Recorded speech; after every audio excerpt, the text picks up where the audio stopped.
Hello, Kimmy. Hi, how are you today? Good. And hello, Erik, my love.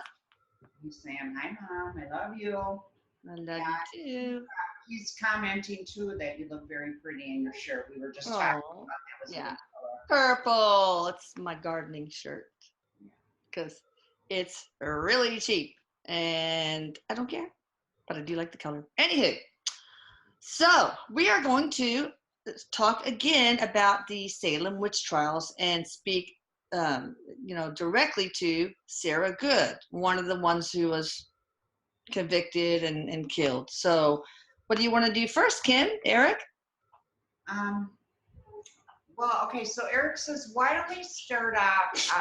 He says, just to tell you a little bit about what's been going on, just to kind of catch you up. So the last time we talked, I started having all these past life memories, and I had identified that I am Sarah Good, and several of the people from that lifetime are in my lifetime now. So I'd identified about 5 of them, and now we're up to 11.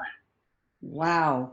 Yeah, 2 of them, I know who the people were in this lifetime, but I don't know what roles they played. Okay. And then the other thing I've learned as I researched it, I knew we had the 2 girls. We also had 2 boys, and I don't know what happened to them yet. I haven't channeled that. That information hasn't come through. They were older. One was 18 when I died, and one was 14 when I died. Mm. And ironically, Erik says to bring this up. Even though this was over 300 years ago, you know how we all cycle with traumas? Well, yeah, sure. I haven't been sleeping lately. Mm. I've been up since 1:30 this morning, actually. It dawned on me God.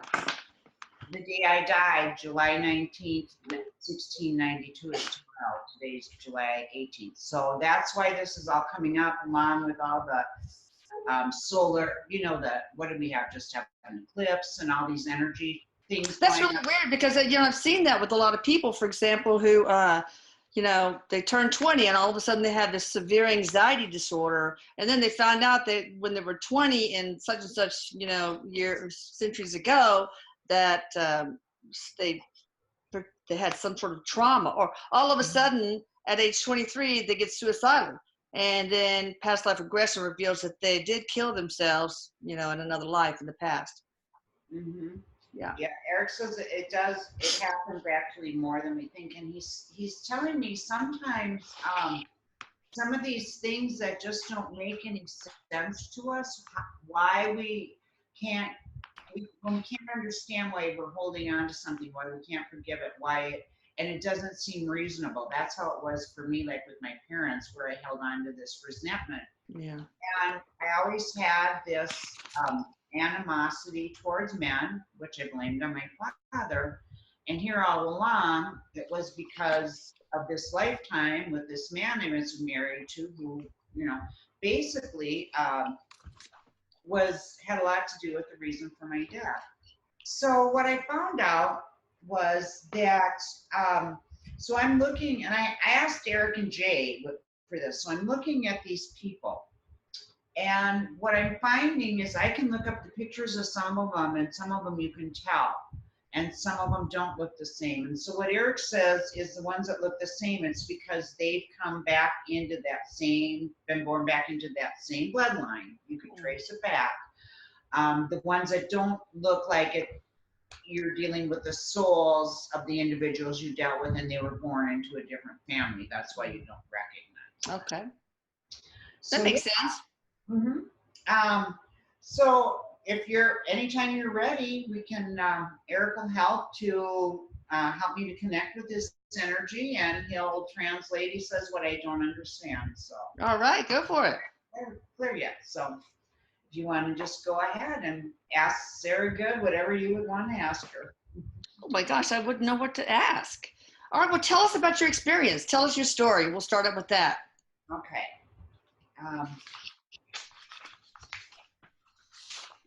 So I've got Erik. I'm seeing an image of what I look like, and Erik's with her. And Does she bear resemblance to you now? When you were the age when she died? Yes, she does. Actually, similar. There, I can see a similarity. The eyes you can recognize for sure. Um, and so he says that he's telling her to just start talking about how, okay, as a young girl growing up, it was just normal in her family where we had intuitive abilities. And so never really thought anything of it. As a young woman, my father actually committed suicide and Why?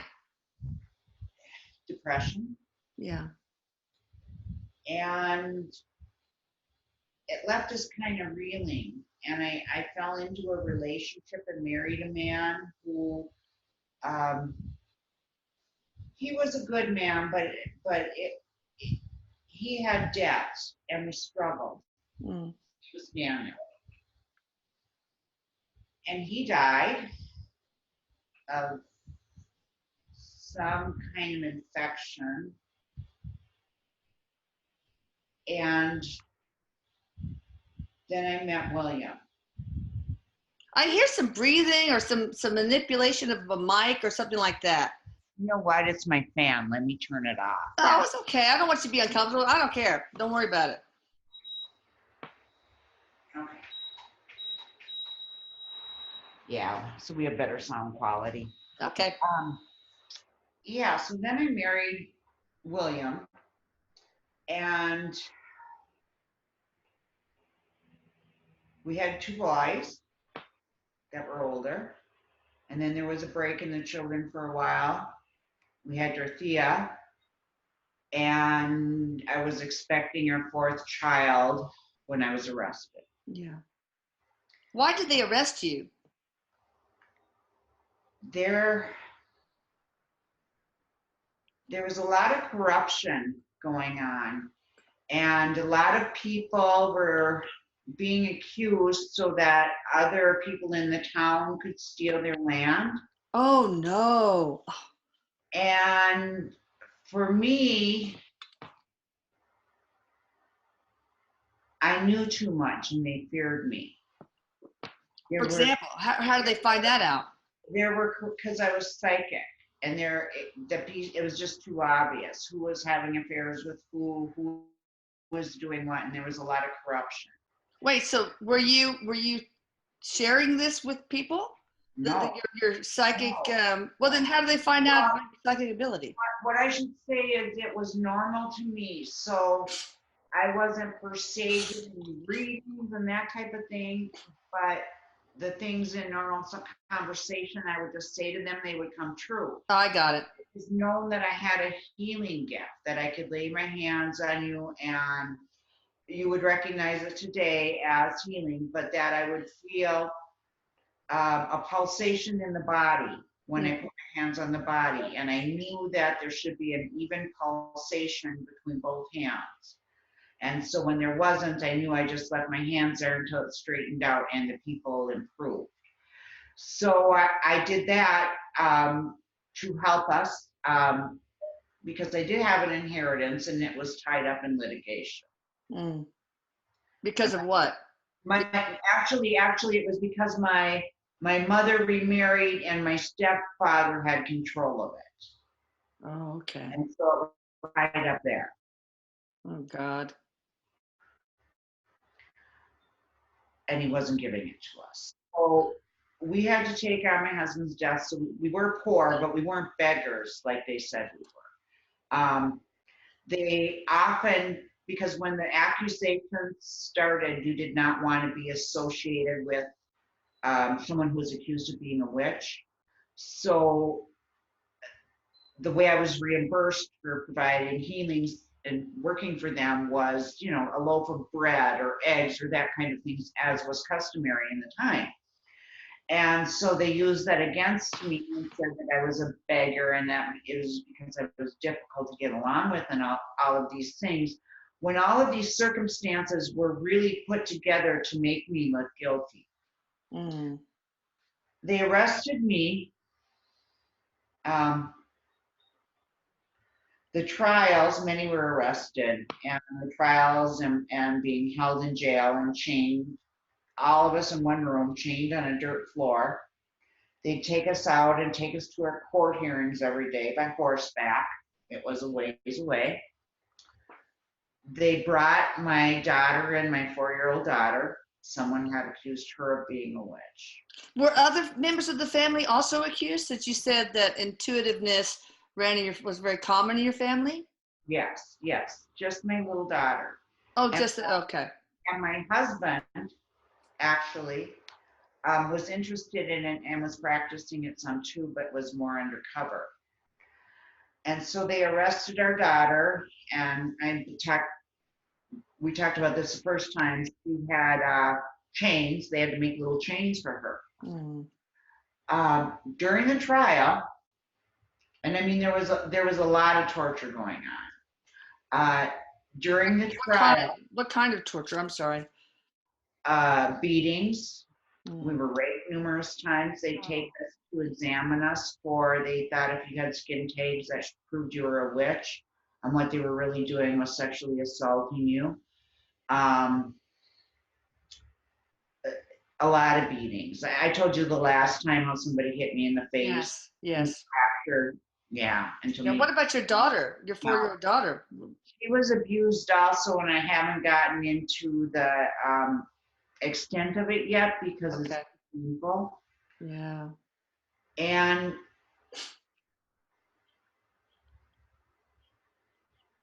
I was convicted when we were in trial. These little girls that were accusing us, what they said was that our ghost or our specter would go to them and torment them.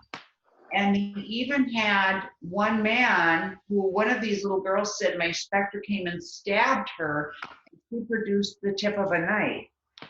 And a man was there who said, that was my knife. I broke it. It had nothing to do with this woman. I saw that little girl pick it up. Even though they knew she was lying, they still convicted. Why did these little girls, how many girls were there? Like 3, right? 3 started it, and then more got in. Why would they do that? What was the motivation? It was getting them attention once it started, but in reality, they were having a reaction. It was some kind of a mold in food, or not a mold. Oh, yeah. Like aspergillus mold? On the rye? What's on the Yeah. I think it was aspergillus or something. Ergotamine, yeah. Okay, got it. So they actually had toxicity from that, and it produced some symptoms to which cleared up right away. But it got them attention, and they were so superstitious at that time.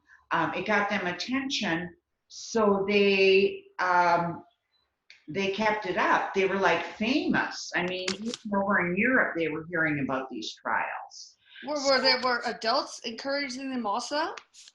And if so, why?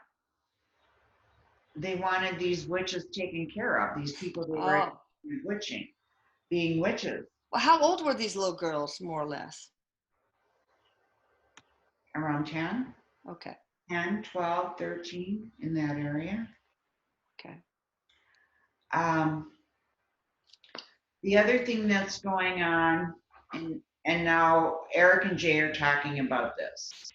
In reality, what was going on was, you've heard of the, the 13 families that supposedly control everything. They have the money, the power, that. They were still in existence, or they were in existence back then. And so a lot of this was about trying to intimidate the people, because people came to America to have freedom from religious persecution. And so it was to send a message to tell the people to be fearful, that if you don't believe as we believe, look at what happens. It was to keep them under their thumb. And it was also thought that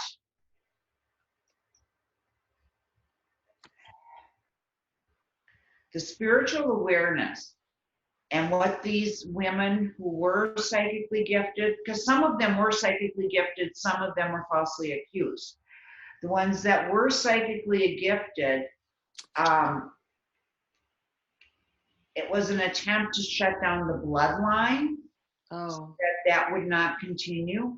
And they believed that the girl children were the ones that carried the genetics.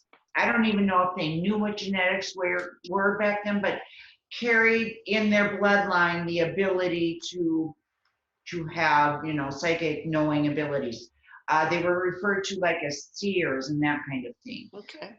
And they wanted to prevent those births and those children. They wanted to shut down the bloodline.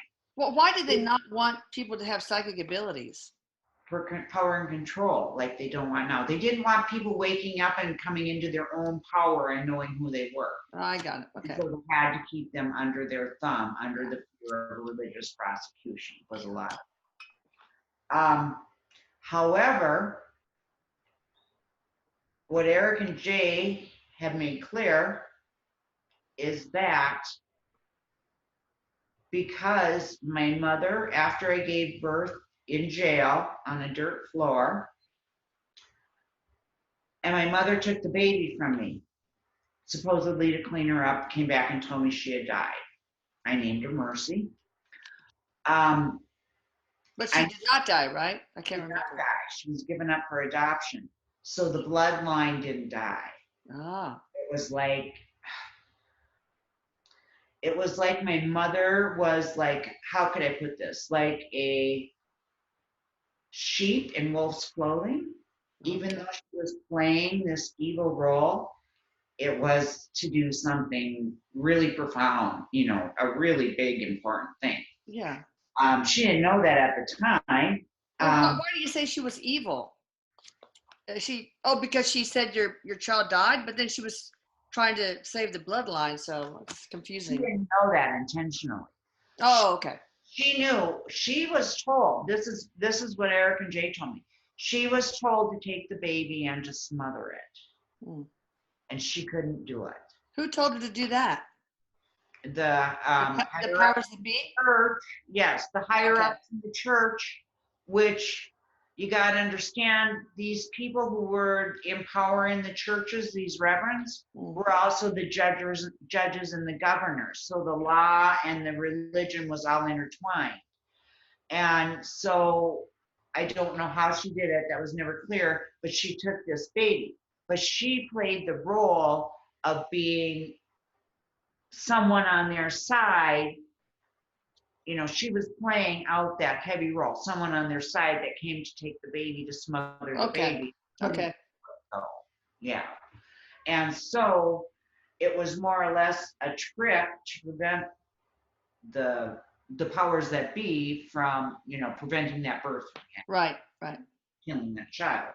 So that was really quite interesting. Well, she wasn't evil then, right? Was she a good mom to you?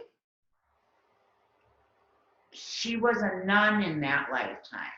Okay. In that lifetime, we had many struggles. She wasn't physically abusive, but she was verbally and emotional. Oh, okay, got it. I had a lot of trouble with. I didn't forgive my mother in this lifetime until after she died.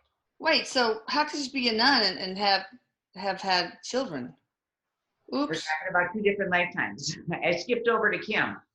She was my mother in this lifetime I'm living right now as Kim. In that lifetime, she was a nun. So in this lifetime as my mother, she was verbally abusive.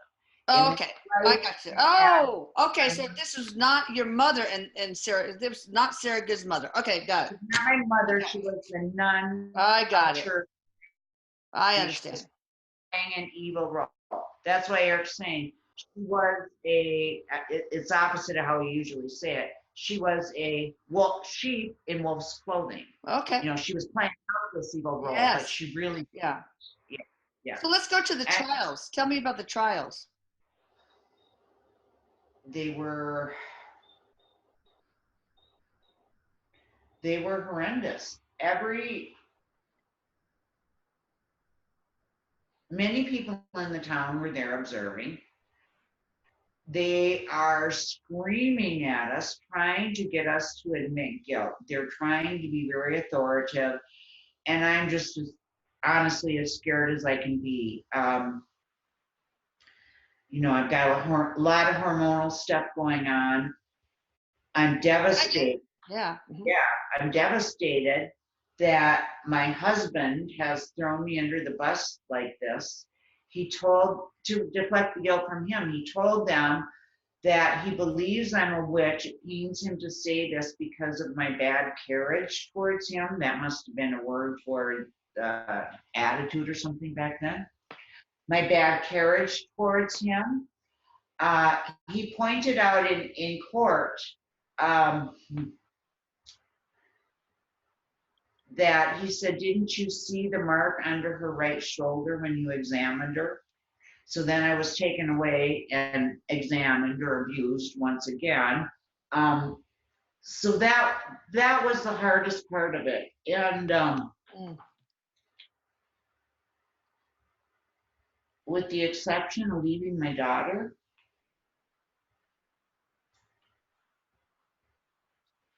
by the time it was over, I was glad to go.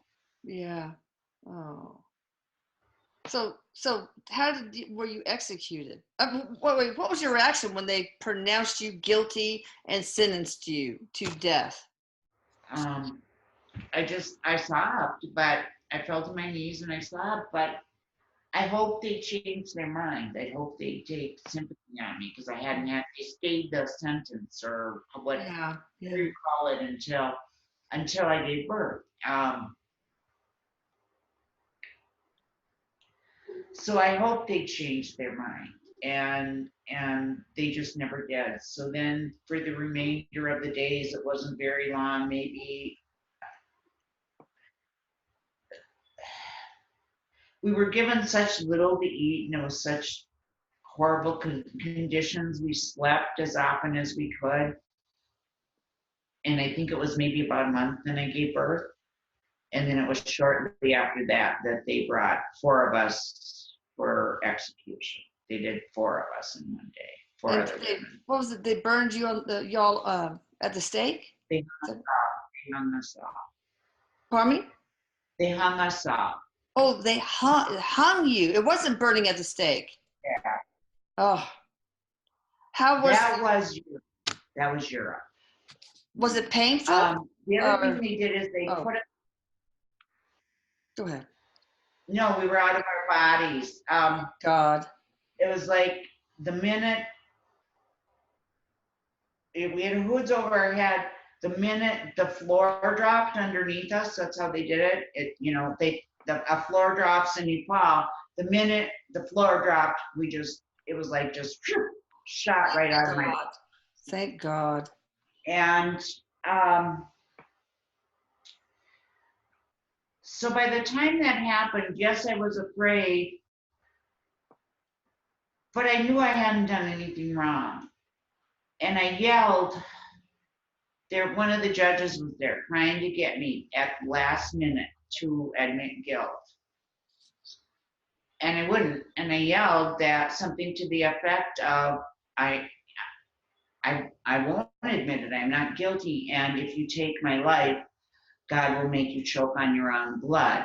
And looking up in all the literature about this, I don't remember what he died from, but they found blood, his mouth full of blood. Wow. Were those your last words? 5 years, those were my last words. Wow. And that was like 25 years later. And Erik is saying many people thought that was a curse, but it was actually a self-fulfilling prophecy for him because he thought you put that curse on him, and so he brought it. Yeah, it manifested, law of attraction kind of thing. Yeah. Yeah.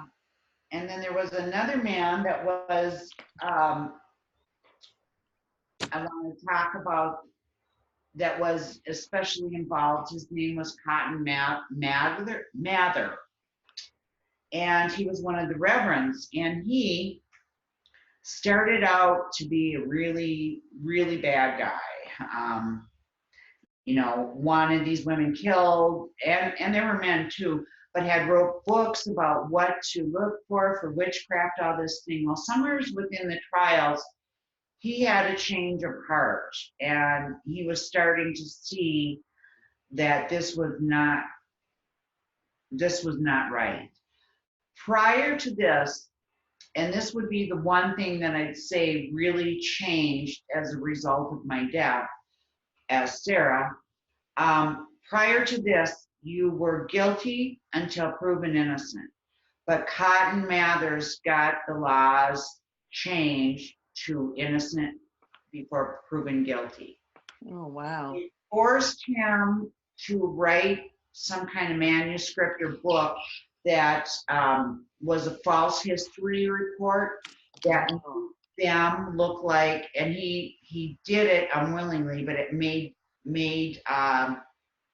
them look like they were in the right. It was a completely fake news. Eric is saying, like Trump's Right. fake news. He did that, and then he was really persuaded by his father to take the higher road. This Cotton man. The people were, smallpox was prevalent, and people were afraid of inoculations. Yeah. So he had something to do with that. He got that turned around. So he was a man who ended up redeeming himself actually in that last lifetime. And I do know him in this lifetime. Oh. And he is one that if you looked at the pictures, you absolutely could tell. Is he a friend, coworker? I mean, you don't have to say. Yeah, he was one of the people I had worked with a while back. Yeah. Okay. Yeah.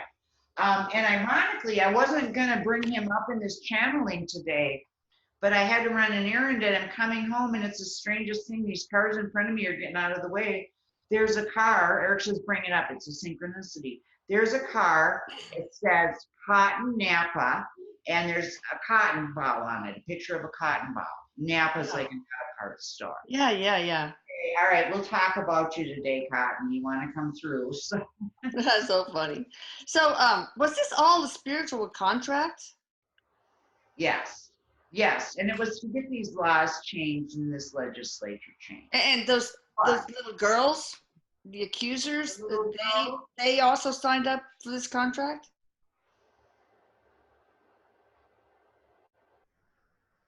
They did, but they took it to extent beyond what it needed to go to. I gotcha. Okay. And what Erik is saying, the next thing to talk about here, though, and in case anybody hasn't seen the first episode, we talked about in the first episode how the daughter, Dorothea was her name, the 4-year-old that was locked up for 8 months. They let her go. Once her father raised her bail money, they let her go. And in this lifetime, she still has a lot of like a PTSD that we just don't know where it's coming from. She really seems traumatized. Well, apparently this is why, and I didn't know how to approach her with this. So Erik said, make sure you talk about this. Remember how when we talked about the Akashic records, that when a mother heals her wounds, you can heal it to the point that it can disappear from the genetic line in your family to the point of your existing children you've already birthed. Right. He's seeing this as one of these situations because our energies are so closely tied into this trauma that once I heal, she'll be able to heal a lot easier. Oh, good. With my memories, and because this is what's been in the back of my mind without knowing it, what's been my source of stress for years and years and years. I just refused to look in there and see what was wrong. Here I thought my parents were the scary monsters under the bed, but here it was my husband in that lifetime. Oh my gosh. Oh, I thought I had this on mute. The other thing that he did then is after all of this, he sued the settlement and got one of the largest settlements. Who did? My husband. Kim's husband? My husband. Okay. Sarah Good's husband. Okay. Oh, I wish we could go back and see that. No, Sarah Good in that lifetime, her husband, William Good, sued the settlement, got one of the largest settlements ever, 30 pounds of sterling, I read. Wow. And he clearly did not deserve it. He was the one who caused most of this for me. Um, Well, why did they give yeah, it it to was him? very strange What was he suing them for? because of what happened to his poor wife and his daughter. Because Okay. daughter, he couldn't even leave our daughter. He couldn't even leave her alone ever Yeah. again. The rest of her life, she needed. If he had to go out, she needed someone to sit with. Yeah. And so he was given one of the largest settlements. They passed a law, I think like in the 1700s, something to do, oh, that they could know, I believe this is what it was this it, Eric?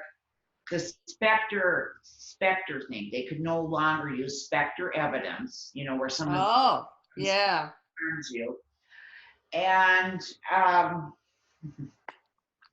it, what's really unbelievable is that as I'm going through and remembering these things, it's like they're happening right now, like they just happened yesterday.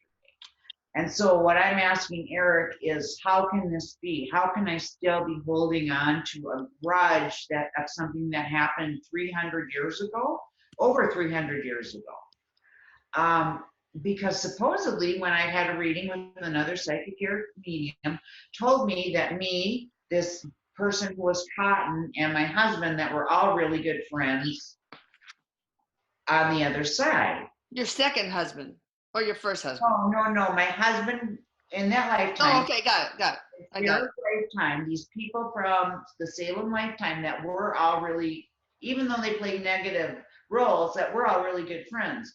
So why is it that I'm coming back into this lifetime, remembering all of this and being re-traumatized by it? And so what Erik says is, for one, sometimes when there's a murder or a violent end, that energy just stays on the planet and doesn't really disperse. It's in the records of the planet. And he said, so that's why we keep talking about raising the frequency of the planet. Yeah. Because he says when a sensitive being comes in, like I was an early indigo, they can remember that. They can pick up on those memories from the planet. It makes them stronger. And because these were unresolved issues, that's why I was remembering them like that. But he says, as we continue to ascend and continue to work and heal this planet, that will no longer happen. So that people that do reincarnate, that maybe were murdered, are not having these memories. It's healed, even though it's healed on the other side. They come back, it's healed. They don't get themselves into another similar situation to learn from. Really? All right. So, what are you going to do to finalize your healing? I'm working on that now. Erik saying, Erik just told me he prompted you to ask that question. Put it out of my head. Yeah. Okay. So what I'm doing, as I told you, I'm writing a book, and so now I'm just kind of researching things and just putting some of the characters into place and finding out what actually happened. But I have to go into each person and into each situation and channel their higher self. Oh, yeah. Individuals are here. So I've done that with Cotton, and I've come to a really clear understanding with him and forgiven him. There's no issues there. My husband, William, in Salem from that lifetime, however, is another matter. I'm still working on that. Okay. So in my book, or in my journaling that I'm doing, that I don't know what parts of it will be a part of my book, but I told him I wanted to speak with his higher self. But I said, first you're going to hear what the human me thinks about this. Oh, boy, yeah. So, yeah, so I said many, many things to him, and he tried to respond, and I said I was done. I'd talk to him later. I wouldn't give up. Well, are you going to do any Akashic Records work? Well, that's what I am doing. Okay, I got you. Okay. That's what I am doing. Right. So then I know that I just have to, what I did with Cotton and what I have to do with this guy that was my husband, just keep praying for him, just, till it lightens. And then I have to go into some more of the memories. Because not only what he did to me, there's the impact of what happened to our children. Yeah. And so as I remember each part of that, I'm going to get mad again. What happened to the And I boys? have to forgive them. That's what I'm asking Erik, because I didn't know. The one was away from home. The one was already an adult. The other one,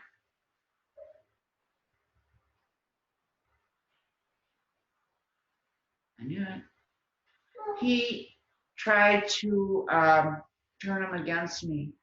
My husband, William, one who accused me, tried to turn my son against me so that he would think that I did something wrong, and that's why I was killed. He didn't want his son to know, because that's basically all he had left. Both of those men I brought up today were just loathed by the townspeople after this happened, after they came to their senses. And I'm asking Erik if one of them were my son in this lifetime. Yeah, it was my son in this lifetime. Oh, okay. Was he successful in turning that 8-year-old boy against you? He was 14, yes. Oh, the 14-year-old. Okay. Yeah. That's too bad. All right, let me ask some of the basic questions I always ask, notable figures, historic figures, celebrities. So you said, asking Sarah, this was a spiritual mission to change laws, right? Can you expound on that at all? Well, that people were guilty until proven innocent. Good, good. And that they couldn't just make up anything. That's because who could, anybody could say your ghost came to my house and said a bad word to me last night, anybody could say that. So those laws were changed. And what it was because when people came to America, it was for higher ideals than what was available to them in Europe. And they were trying to squash them down. And it was to plant the seed. Sometimes something really awful has to happen that pulls at their heartstrings, so that they can wake up and say, my God, what have we done? Which is actually what they did.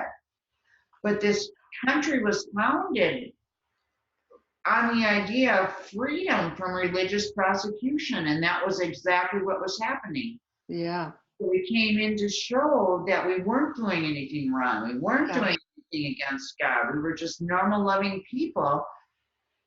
And this was all caused by hysteria and by corruption. Corruption, yeah. Right. And they tried to shut us down. They did not want people that had the capacity that we had to flourish in the new world, so to say. So they tried to shut us down. Was there also, pardon me?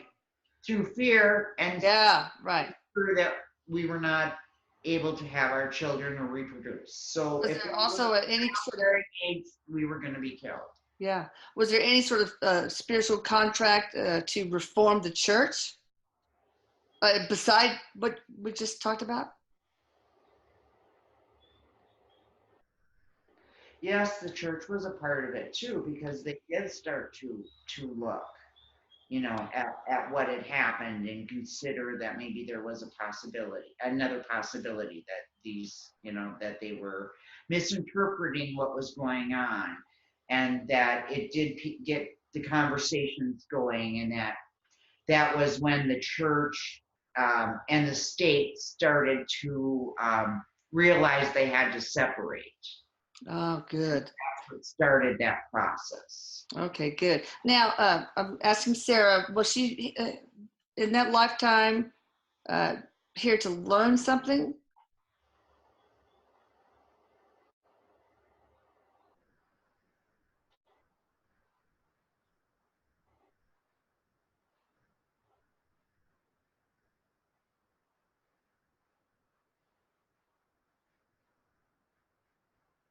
I was to learn unconditional love, even. Well, that's a tough one. betrayed me. That's a tough one. Did you accomplish that in that lifetime? I wouldn't have. I couldn't. No. I, Well, were you here to teach anything as an individual, beside, the spiritual contract of, changing the laws, etc.? Were you here to teach anyone, any individual, collective, etc., anything in particular?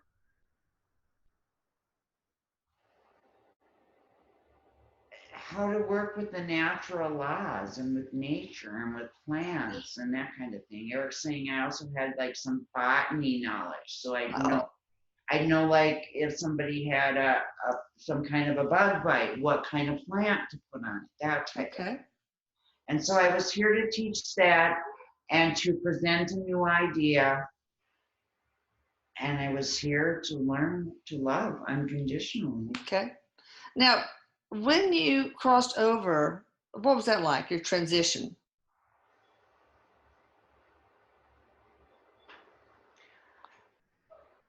When I was out of my body, immediately the pain and the sickness was just gone.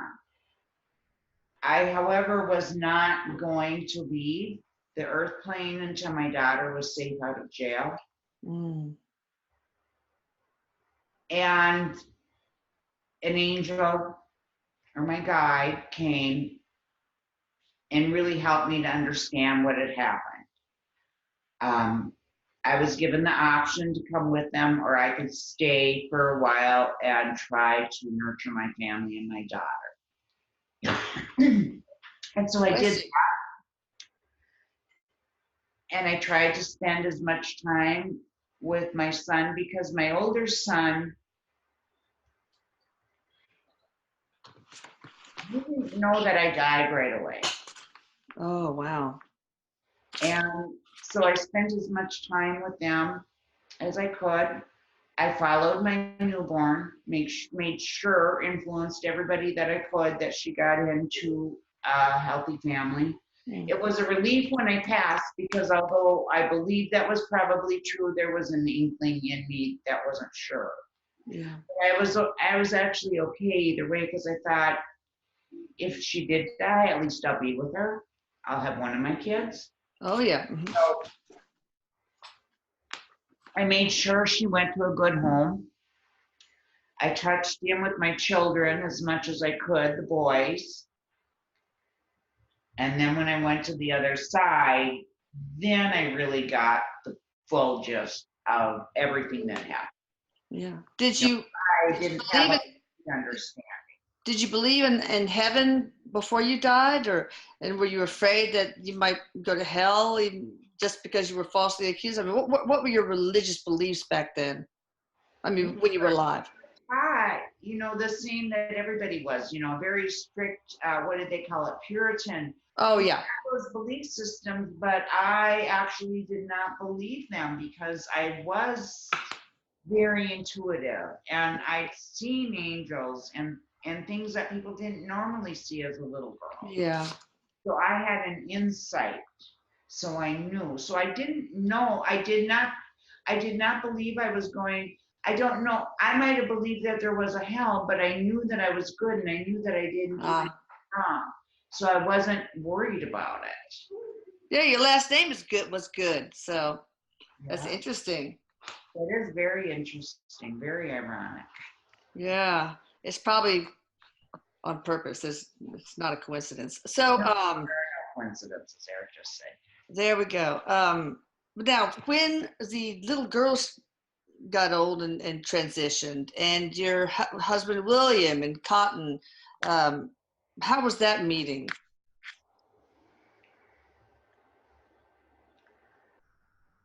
Well, both of those men were, um, they were pretty guilt stricken by what they'd done. They were actually cocooned for a while. Have you heard of that term? Yes. Yeah. So they spent some time in the darkness. By the time they were ready to come out, I had moved on. Dorothea had forgiven them. All was well. Um, and once they were out and able to, they needed some counseling. Yeah.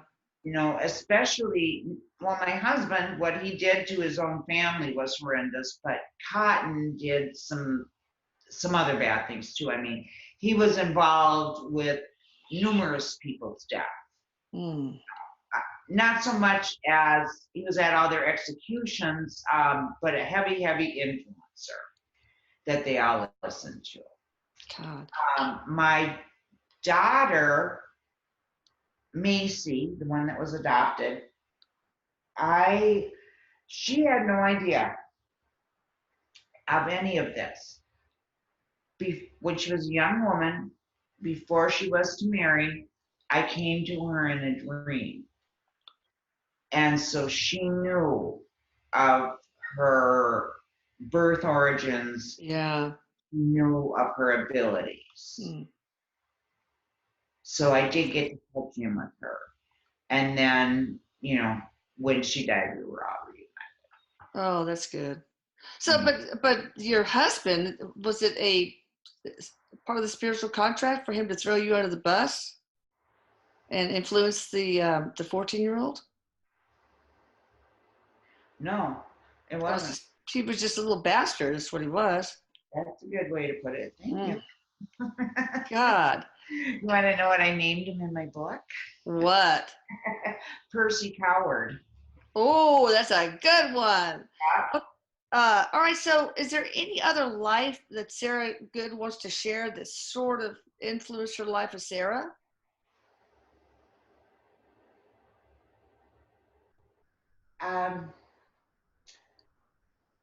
All of my life, I was interested in the healing arts. The one where I taught at the mystery schools, I've told you about that one. Another one that particularly interested me was I was a ballet dancer in China, like for royalty or something. And I was very much into the energy and the energetic flow of it. And I really liked that. And I could see how the energy could affect others. And so that was very, very early. So I just always wanted to work with energy in all of my lifetimes because of that one lifetime. I loved it so much. Okay. Does Sarah have a? I just got a couple more questions and then we can close. Do you have any message for anybody, Sarah, or any advice you could give to the world?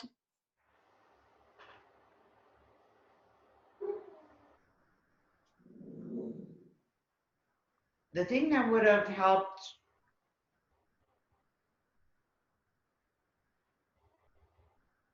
my existence now, which is speaking of me, Kim, was to not be afraid to look at those monsters under your bed, because it's usually the fear of the monster, what's hiding under there, is much worse than what it is. Yeah. And so as there's unresolved grief that stayed on this planet, that died because of the way things ended, and things are going to improve. But so what I would say is don't put things off. Yeah. If you need to grieve, grieve. If you need to forgive, give. Because you just never know. That's true. It's going to be too late and you can't. So if you feel like you have had a life that is affecting your life now and affecting your progeny, you should really just get in there. Past life regressions, Akashic record readings, all that stuff, right? Exactly. Okay. Heal the wound. If there wasn't a problem, it wouldn't be, or if there wasn't something that needed your attention, it wouldn't be coming up, presenting in a problematic matter for you to deal with. Exactly. It's a sign that you have to, it's a sign that something needs to be done. There needs to be some sort of intervention. And and you can help people with that. You can get them into their Akashic records and do Yeah. past life regression and everything, right? Mhm. Exactly. And she's saying one more thing. It's just not going to be as bad as you think it is. Like Right. she said something.